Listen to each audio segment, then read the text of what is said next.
You are about to witness a truth buried for over a century, one so grotesque, so deliberately hidden, that the mere whisper of it was enough to erase men from memory. In 1847, along the crooked bends of Mississippi's Nachez Trace, a federal inspector named William Hartwell vanished. He carried with him documents that would have exposed something darker than any history book dared admit: a network of women, aristocrats of unimaginable wealth, who had transformed cruelty into sport. They were not brutish overseers with whips. They were educated, cultured, deliberate. Ladies of cotton plantations, raised in privilege, yet driven by an obsession with human control. They redefined suffering as entertainment, and their canvas was living flesh, specifically the men they enslaved. Picture the world they ruled. Mansions with columns tall enough to scrape the sky, gardens manicured like art, and wealth that made kings jealous.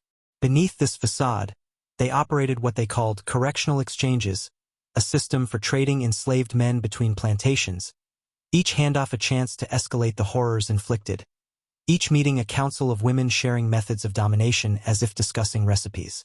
Hartwell stumbled onto their secret, and in doing so, he stepped into a web of power and sadism that the state itself would later hide. For over 150 years, the truth was locked away, sealed by governors, forgotten in archives until now. These women were not anomalies. They were the apex of an insular aristocracy, intermarried families whose names commanded fear across the Mississippi Delta. Vandenbergs, Dabneys, Pembrokes, Vanderhorsts, Fairfaxes, Hawthorns, Belmonte's households of perfection, precision, and cruelty. They believed that intellect and birthright gave them the authority to bend human will. And bend it they did. Their victims were men strong, young, resilient, but they learned to weaponize psychology, to break men without leaving marks, to turn family bonds into leverage, to turn obedience into ritualized terror. I want you to understand the gravity here. This is not distant history. This is a window into the methods of absolute control, a system of psychological engineering disguised as privilege and refinement. And what Hartwell found would have made any observer question the very fabric of morality in the South. He saw bodies hidden in unmarked graves, each a testament to ingenuity applied to cruelty. He saw women meticulously recording the limits of endurance, testing pain, fear, and loyalty as though running a laboratory of torment. By the end of this descent, you will understand how power corrupts intellect, how education can serve the darkest impulses, and how those society deems civilized can be the most sophisticated monsters. And you will begin to see, if you haven't already, that the world you trust is built upon layers of hidden brutality, and those who control it not through force alone, but through invisible systems of manipulation. Step closer, because what you are about to see is not a story of slavery you've been taught. This is the hidden architecture of cruelty, the machinery behind terror, designed not by brute men with chains, but by women who understood the human mind and how to break it. The Vandenbergs, Dabneys, Pembrokes, Vanderhorsts, Fairfaxes, Hawthorns, and Belmontes were more than plantation mistresses. They were architects of suffering, behavioral engineers, operating with the cold logic of scholars, applying theories of control like a chemist applies reagents, watching for reactions, taking notes, perfecting their craft. Charlotte Vandenberg, the eldest, had a library of 3,000 books, fluent in French and German, corresponding with European intellectuals, and yet her most sophisticated experiments were not in philosophy, they were in domination. She would observe a man for days, cataloging his responses to fear, hunger, and shame. Eleanor Dabney, equally brilliant, studied anatomy and physiology not to heal, but to discover exactly where a human body could bend without breaking, where pain could be amplified or mitigated to achieve maximal psychological effect. The younger women Victoria, Constance, Isabella, Henrietta, Lucinda brought obsessions of hierarchy, social engineering, and manipulation into this cruel symphony. Together, they formed a council of intellect and malice, sharing techniques like recipes, elevating sadism to an art form. They did not strike blindly. They understood that physical punishment was temporary, but control of the mind through fear, through isolation, through the destruction of bonds was eternal. Families became tools. Wives, children, aging parents, all instruments for submission. A man might work from sunrise to sunset in the heat that seared skin and fried resolve, but it was the threat to those he loved that tore him most efficiently. The women mapped family trees, emotional ties, and loyalties across all 7 plantations. They knew exactly which chord to strike to create despair that lingered, despair that rewrote obedience into something inescapable. And the methods were ritualized, structured, systematic. Each visit to a neighboring plantation brought a new lesson, a fresh escalation of torment. They measured, recorded, compared notes. Some men never returned.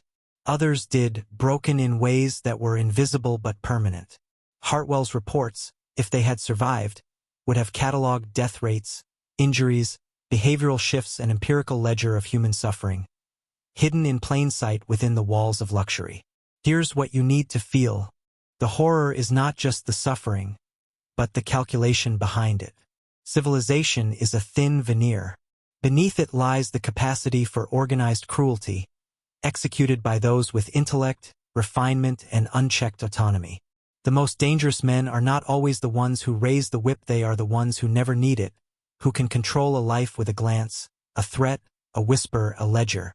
And in Nachez, in 1847, these women perfected that power. Now, I want you to understand something that almost no history book will admit. The terror of Nachez was not random. It was systemic. It was engineered.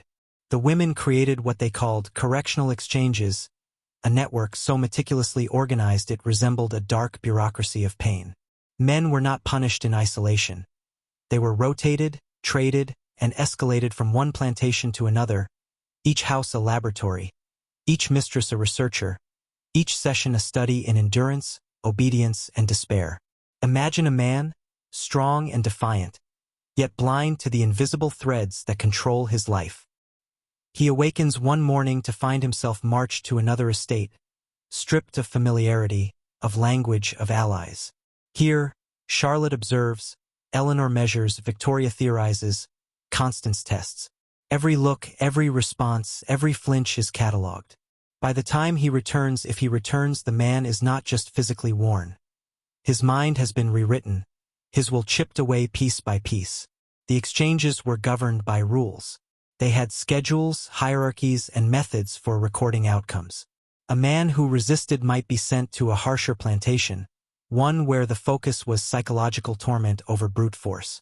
Another might be tested on his endurance under isolation or subjected to tasks designed to induce fear without leaving a mark.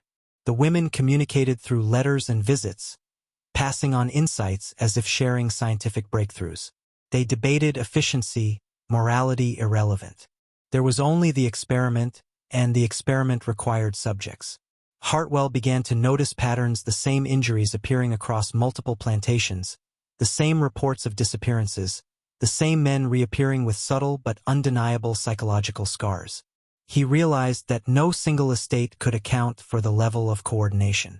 This was an organized system, a hidden network of power and intellect, built not for profit or punishment alone, but for mastery. The women were testing boundaries of control itself. And here is the darkest truth. The state did not intervene. Deaths were recorded, but explanations were opaque. Reports dismissed as accidents or illness. The governor sealed Hartwell's documents. For 150 years, the world was told this never happened. But it did. It was real.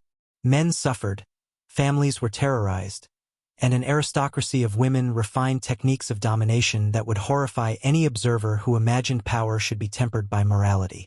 This is not a story of brutality alone, it is a story of intellect weaponized, of social engineering applied with precision, of psychological control at a level few can comprehend. You are beginning to see the mechanics of hidden power, how knowledge, privilege, and autonomy converge to make cruelty invisible, unassailable, and absolute. Now, lean in closer because this is where the story begins to pierce your own sense of security. The women of Nachez did not rely solely on brute force. Their true power lay in the mind. They studied, observed, and manipulated the psychology of every man under their control. They were not content to punish, they needed to understand the mechanics of submission, the invisible triggers that could bend even the strongest will. This was science masquerading as cruelty, intellect entwined with malevolence. Charlotte Vandenberg, Eleanor Dabney, Victoria Pembroke, Constance Vanderhorst, Isabella Fairfax, Henrietta Hawthorne, Lucinda Belmonte. They were not a group. They were a system, a council of intellects devoted to experimentation on flesh and spirit. Charlotte catalogued reactions to fear and exhaustion. Eleanor dissected the anatomy of pain, mapping it onto behavior. Victoria theorized hierarchy and dominance. Constance engineered obedience through subtle rewards and punishments. The others added layers of nuance, refining the methods, perfecting the art of psychological terror. They discovered that the most effective control was invisible, emotional, and relational. Love, loyalty, fear for one's family, these became weapons sharper than whips or chains. A husband forced to watch his wife suffer. A father seeing his children exploited. These were the pressures that could break a man faster than any lash.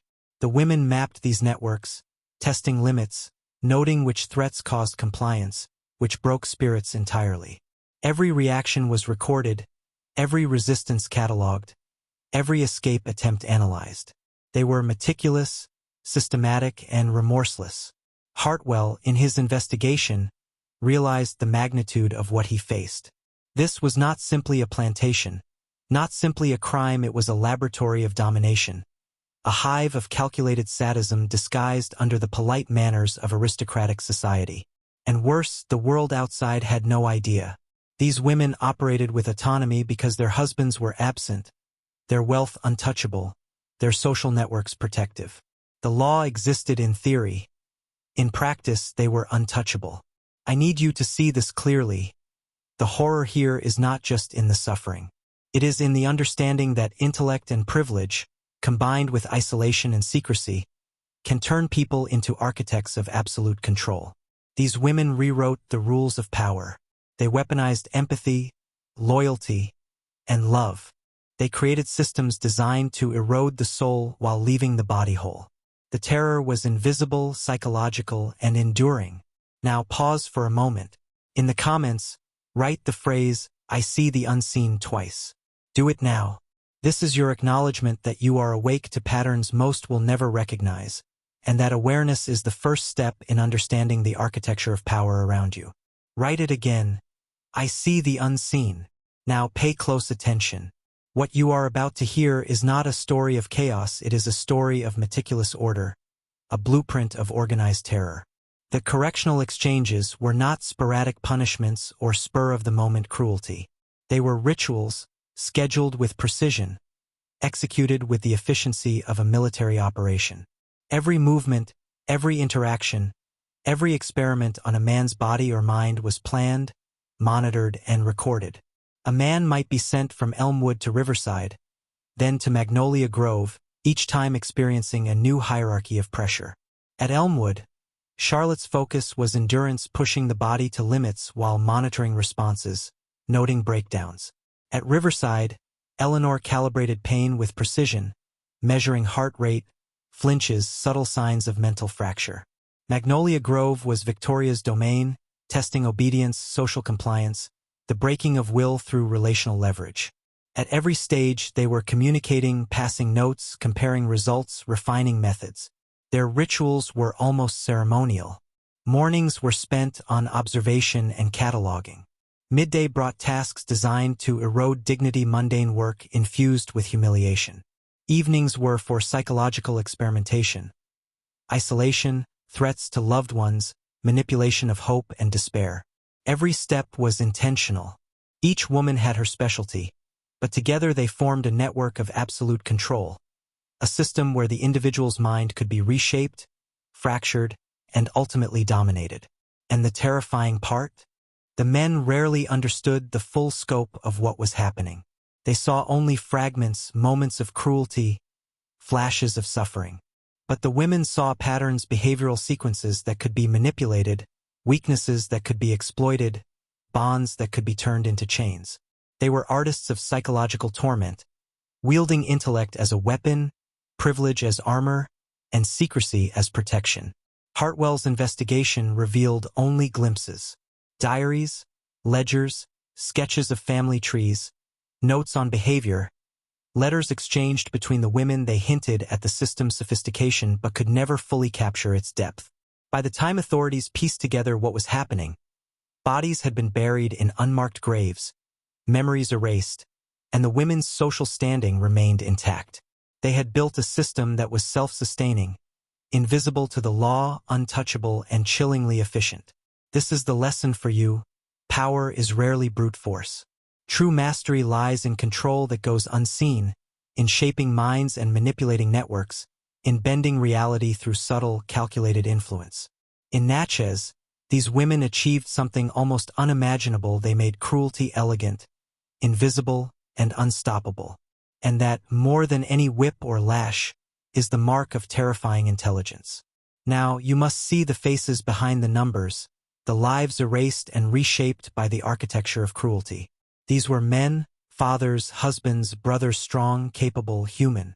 Yet within the invisible machinery of the Nachez plantations, they became subjects, instruments, victims of a system so precise it resembled clockwork. Their suffering was not chaotic, it was deliberate, calibrated, and endless. The women knew exactly which bonds to strike. A husband whose wife was tormented, a father whose children were threatened, a brother forced to witness betrayal. They turned love and loyalty into instruments of submission. Resistance was met not merely with punishment, but with the slow erosion of identity. Men began to doubt their own perceptions, their own strength. Each day in this system fractured something more profound than flesh. The mind, the soul, the very sense of self. Hartwell's reports, fragments though they were, spoke of men returned to their quarters after rotation, silent, their eyes hollow, expressions flattened. Some whispered of hallucinations, of dreams that replayed their torment. Others became obedient shadows, carrying out impossible labor without question. There was a systematic reshaping of behavior, an invisible hand that rewrote instinct into compliance. The women were conducting behavioral engineering on a scale previously unseen, and it was horrifying in its effectiveness. And yet, they did not stop there. They understood that power was not just control over the present, but control over memory and legacy. Names were erased, stories suppressed, deaths made to vanish into unmarked graves along the riverbank. Families were splintered. Men who resisted were sent to harsher estates, their survival uncertain. Those who complied became tools for further observation, their behaviors noted and shared, their patterns feeding the next cycle of experiments. It is crucial that you understand. This is not just history.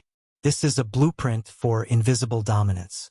It shows how intellect and secrecy, combined with authority, can bend even the strongest humans to will. These women weaponized empathy, loyalty, and love itself.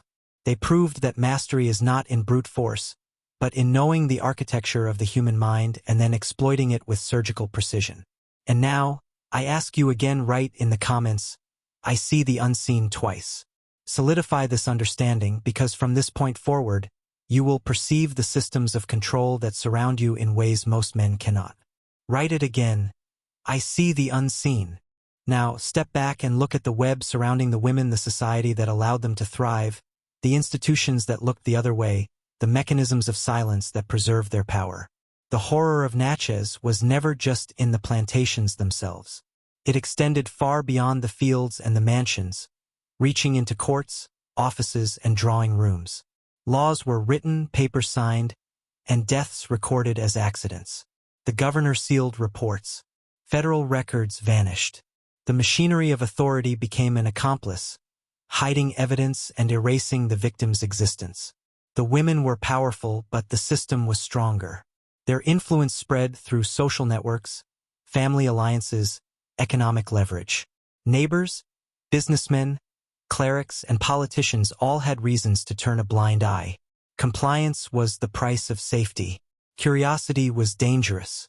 Silence was rewarded. And so, the invisible network of cruelty was mirrored by an invisible network of protection, a shadow society designed to shield power from scrutiny. Hartwell, the inspector, had glimpsed the machinery, but by the time he reported his findings, the currents of authority had already swallowed the truth. The men whose lives had been shattered had no voice. The women retained social status, wealth, and influence. The archives became a tomb. History itself, the narrative that shapes memory, was rewritten to exclude what really happened. What remained was a faint echo, a whisper that only the persistent, the curious, the awake could detect. This is where the lesson hits hardest. Power is rarely punished for corruption. The more sophisticated the intellect behind it, the easier it hides. The more insulated the elite, the more they control the story of reality itself. Nachez was not an anomaly. It was a pattern. Invisible systems of control, of compliance, of orchestrated silence, these exist wherever wealth, authority, and secrecy converge. They persist because ordinary people believe in the veneer of order, because the uncomfortable truths are easier to ignore than to confront. Understand this now. The horror you feel is not just about what was done. It is about what can be done when power is unchallenged, when intellect and ambition align without conscience, and when society willingly forgets. You are witnessing a template of invisibility, a blueprint of control that stretches beyond history into every system of authority you encounter. Awareness is the first step. Seeing clearly is dangerous, but it is also the only way to resist becoming a silent participant in your own world's hidden atrocities. Now, we arrive at the edge, the place where understanding becomes unbearable, where the weight of truth presses on you like the dark waters of the Mississippi itself. Look back on everything you've learned. The women of Nachez, their intellect turned into instruments of control. The invisible systems of torment, meticulously organized and defended by wealth and social networks. The men whose lives were reshaped, their suffering hidden, their voices erased.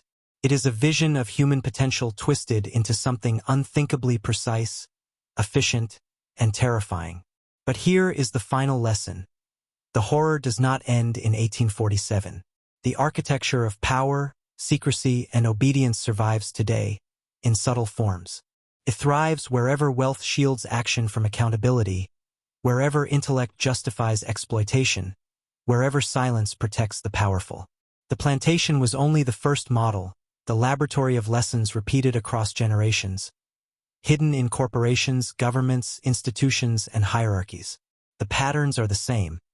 Observation, manipulation, isolation, invisible punishment, and a society willing to believe appearances rather than confront reality. This is why history is dangerous knowledge.